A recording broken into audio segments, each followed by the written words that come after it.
Hello, everybody. Good morning to you. Good evening, wherever you might be in the world. So I wanted to talk a little bit about the upcoming Alexander Usyk versus Tyson Fury rematch, the rematch of the big undisputed fight we all saw in spring.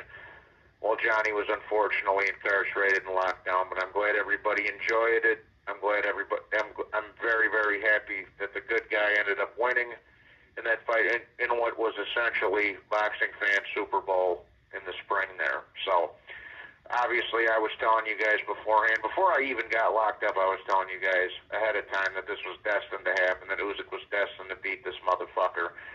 And, you know, it was a matter of fate. You know, some things are just a matter of fate. It was destined to happen, bro. He tackled the giant. Like I was telling you guys before the fight even fucking happened, before I even got locked up or any of that other shit. This was a modern day fucking David and Goliath, bro. He was always going to topple the giant. It was meant to be. It was just one of those things that was meant to be. But, you know, with that being said, the first fight was very, very close. Now we have a question on our hands of whether it's a repeat or revenge. And we also need to point out that Tyson Fury is a lot better in rematches than he is, you know, like, for example, in that first John McDermott fight, a lot of people thought McDermott beat Fury in that first fight. Fury came back and dominated him in the rematch. Same thing with the Wilder rematch. Is he going to be able to do that with Usyk? I don't think so. Alexander Usyk isn't fucking Deontay Wilder, and he definitely ain't John McDermott. You know, and despite what all these other fucking momos have to say, like Tony's Reviews and these fucking morons and McSmith, that, you know, we're busy gagging on Fury's ball bag while I was telling you the whole time that Usyk was going to win. You know, they're probably going to come up with the same fucking narrative for the rematches they did in the first fight. But with that being said, you know, at least they fought. At least them two guys got in there and fought with one another. They had the balls to make the fight happen. It took a little bit longer than we wanted to, but they at least did fight, right? And it also didn't, unlike fucking coward Canelo who ducked Golovkin, ducked Bivol rematch after he got dominated by him, ducked Beterbiev, and now he's stuck in Benavidez. It also didn't take 17 years to make like Terrence Crawford and Errol Spence did. I mean, don't get me wrong, I'm glad we got Crawford and Spence, but that one was also took way, way, way longer than it should have been. Fury and Usyk, you know, that essentially took 2 years, roughly, right? A little over maybe, because Usyk didn't win his heavyweight title until the fall of 21. So I think it's fair. Maybe it took 2 years, and then he had an obligated rematch to fight Joshua again. So and maybe it took 2 years, but it didn't take nearly as long as Crawford or Spence did, or this Canelo Benavidez bullshit, or even Canelo Golovkin for that matter. So at least they got in there and fucking fought each other, you know. But like I say, for this rematch too, something else to keep in mind is that Frank Warren would love to make Tyson Fury and Daniel Dubois, now that Daniel Dubois upset Anthony Joshua and has a title. The reason he would love that for that to happen is because it's all in-house. If Tyson Fury and Daniel Dubois were to fight for an undisputed championship, he doesn't have to co-promote with anybody else. It's all Frank Warren. So, and that's why still the politics favor Tyson Fury going into this rematch, even though Usyk won the first fight and became the first undisputed heavyweight champion in 25 years.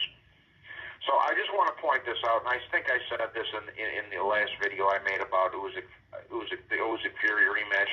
Let's not rule out the possibility that Fury could win, and I say that while favoring Usyk in the same breath. Like, Usyk, I'm favoring Usyk to win, but let's also not forget Fury is a much, much bigger man. He's a stronger guy. He can hurt Usyk. We saw him hurt Usyk a little bit to the body there, you know, especially in those early rounds. So let's not rule out, and the politics are favoring him. So let's not rule out the possibility that Fury could pull it off. Now, with that being said, we all know who the king of reading body language is with these fighters, and that would be your boy, Johnny Boy, right here. And Fury had the look of defeat on him in that first fight. He looked bewildered. He looked confused. He looked like he was a beaten man, like I say.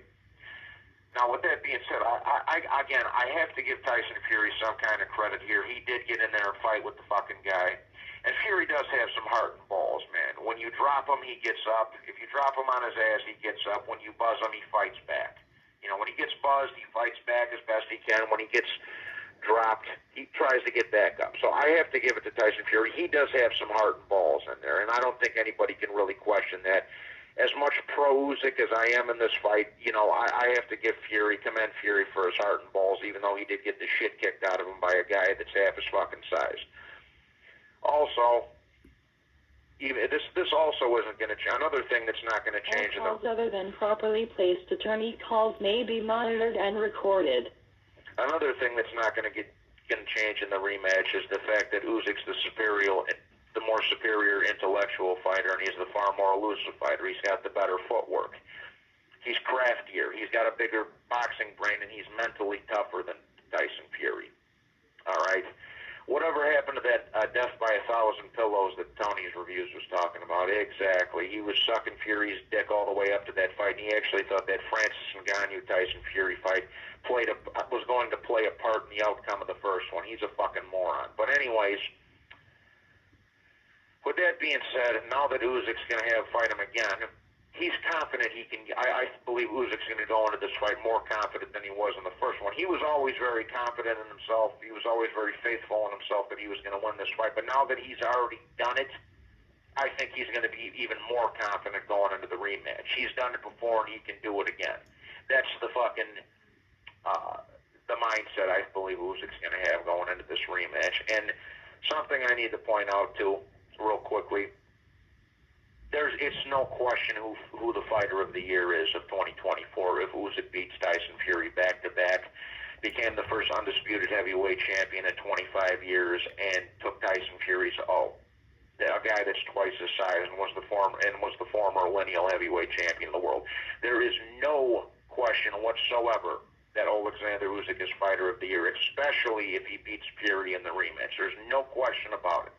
As much as I like Inoue, we still need to see him and Akhmed Aliyev and maybe, one of these other guys. No doubt about it, it's not Gervonta, it's not Inoue, it's not Crawford, it's not Canelo, it's nobody. Alexander Usyk's fighter of the year for 2024. Point blank, period, case closed. But with that being said, like I said, I think Usyk's going to lace this motherfucker again. And hopefully when he does, these dickless American journalist fucktards will give him the proper respect, and they can take some of these fucking old fighters from the fucking 30s and 40s dicks out of their mouth. Usyk's already the best cruiserweight that ever lived, and he's probably been one of the better pound-for-pound fighters that's ever lived, along with Loma. We don't need to start digging up fighters from the fucking 30s and 40s to prove this point, man. The guy's a great fighter. It's that simple, man. He deserves to be ranked among the all-time great heavyweights, and he is the best cruiserweight of all time. And if he wins Fighter of the Year again this year, which he probably should, that even proves my point even further, man. So if he beats Fury again, you got to give him a proper respect and the historical credentials now. So. But like I say, I'm confident that Usyk's going to whip this fucking ass again. Like I say, I think he's going to have even more faith in himself going forward in this first fight, or in the second fight, than he did in the first. Because like I said, in his mind, he's like, well, I did it before, I can do it again. And especially what we've seen with Tyson Fury lately, fucked up, drinking, doing all this other shit, not living his cleanest lifestyle outside the ring, has been the case with him over the past decade. I think everything except for the politics are favoring Usyk in this one. So, like I said, I'm going to give a more thorough breakdown when we get a little bit closer to the fight. But those are just some initial thoughts I have. I think Usyk's confident in himself, and he's faithful in himself to get the job done again. So that's all I wanted to say for right now. With that being said, guys, please be sure to hit the like button and subscribe. God bless you all. Hope you guys are having a wonderful day or evening wherever you might be in the world. I hope you're enjoying the fights, and God bless you all. Johnny will talk to you soon. Take care. Bye-bye. Done.